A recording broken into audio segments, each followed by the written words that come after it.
Here's a quick demo on how to do different things that will be translated into Risograph colors. So let's say you might want to try out some different text. Text tests. Let's say that this is 80px, just because it says 80 up there.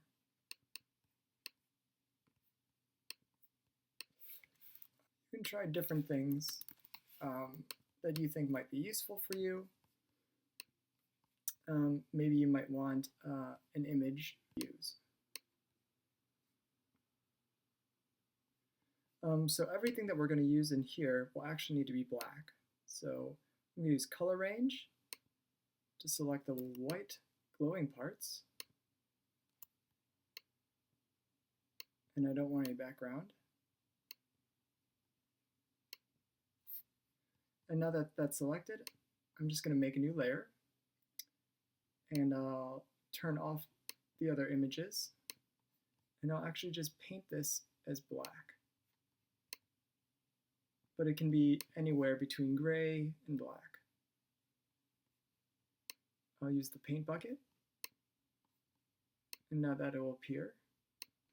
And let's try one more thing that we can turn into a halftone pattern.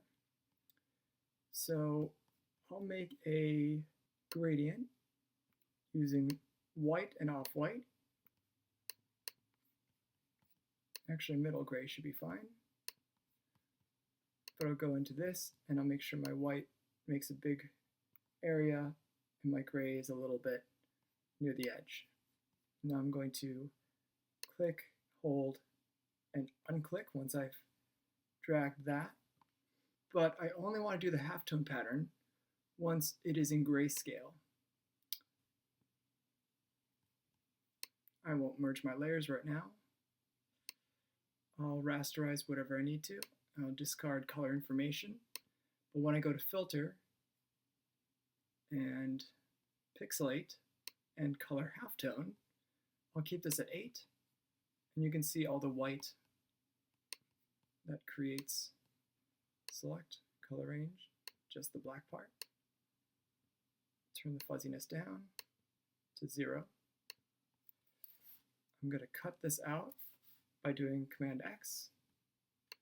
I'll get rid of this layer, and then I'll do Edit, Paste in Place.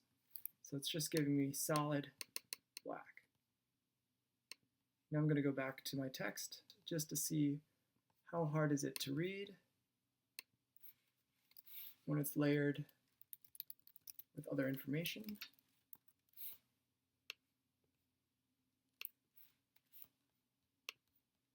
But this will be one color. And I'll go back to this image, which is not entirely black.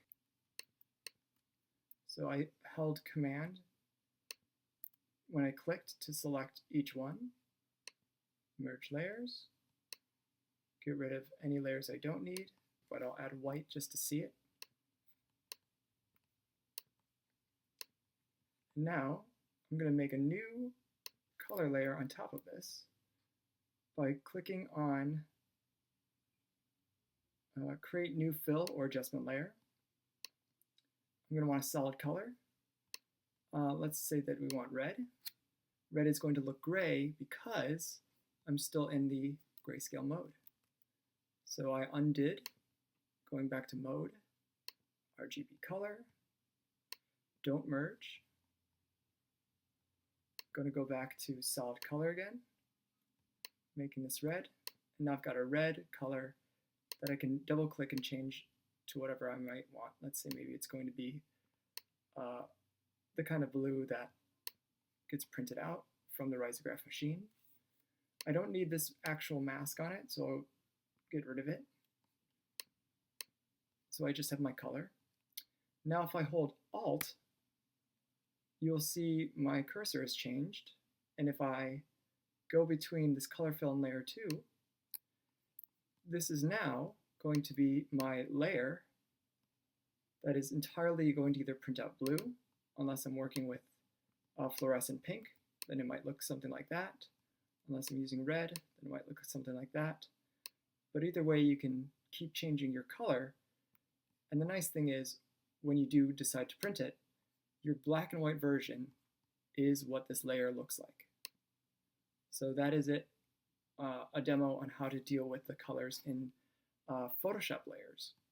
And then you can keep adding more colors and other types of effects. If I want to offset this, I could actually duplicate the layer. I'll put this in another layer. I'll shift it a little bit to the right. And just like I did for the color fill here, I'm just going to duplicate my color fill layer, but I'll make this one red, reddish. Holding Alt and Option again, and I'll put this there, and then Alt and Option again here. And very likely, you're going to want to change the layer style to multiply so that you can see what it looks like when you have one color on top of the other. So I'm holding Shift or clicking left or right, and now I can see what this does. Different colors kind of bring out different things when they overlap in a certain way. So now, if I'm printing this file, I would know that when I'm printing my red, I would be printing from this, and when I'm printing blue, I'd be printing from this, and when it comes out the Risograph machine, and you put both together, because you can have two colors all at once, you might end up where you have to still register it, but you'll get something that looks roughly like this. I'm not entirely sure if the opacity will be exactly like how it looks. So you can kind of play around to give yourself an idea of what you think it will look like. And you can always keep changing both the colors that you're using. You can move things around to see what they might look like. Maybe some of the colors you're using are going to be yellow and red. You should also know that when you do your colors, depending on which one you print first, it might actually change what things look like. Red is such a strong color that it really looks like it's going to really obliterate a lot of the yellow. But you'll have to print it to see exactly how it comes out. Illustrator is a little bit more straightforward. In here you can see what each color would look like. I would print them in reverse order. So the first thing that would print is this fluorescent pink, which would look like all black. But when printed in pink, it would look like that. Then I might do a layer of blue. Then I might do a third layer of fluorescent pink on top of the blue to see how that looks. And then I might do black, which can mask and kind of make edges look more crisp and clean, but also sometimes text might be more easily readable if it's not in a color that has to be made by combining like blue and red or two other colors. And then what I did was I would select all of one color. Looks like there's some invisible stuff I can delete, but otherwise everything should be there. Copy and hit paste in place. There we go.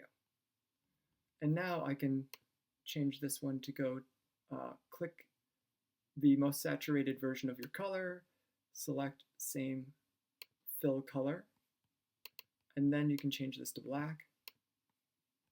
And now this is the way that you get a layer that you can print out of the Risograph machine, depending on what color you want. All right, and that is how you use the Illustrator file that's there. And when you combine all of the black layers, they should kind of obliterate all the empty space that won't have any printing. So you can see in this image, there will be this corner and this corner where there's no ink at all. And what that is making up is a color chart that I can use to see what my range of colors are, so that I can kind of recreate this Albers test in which I can see at which point does the combination of this amount of fluorescent pink and this amount of blue combine to look like this texture, which I'll zoom in. And from afar, it looks like these two colors combined. All right, so some of you can do something that is even simpler than this. You can just take entire images, make them black and white, and see how they print in one color and how they look with another. It is up to you, but keep in mind when you are working with the other people in your group, you're going to have two images. So when you print out something where maybe you need to print the pink first, then the blue, then the pink, when does the other person need to print their imagery? Because maybe they need to print blue first and then pink. So maybe they missed the first pass, and then they would print blue when you print blue, they'd print pink after when you print pink after, and then both of you might print black after. But keep in mind things like the order, because these different colors will change depending on what gets printed first.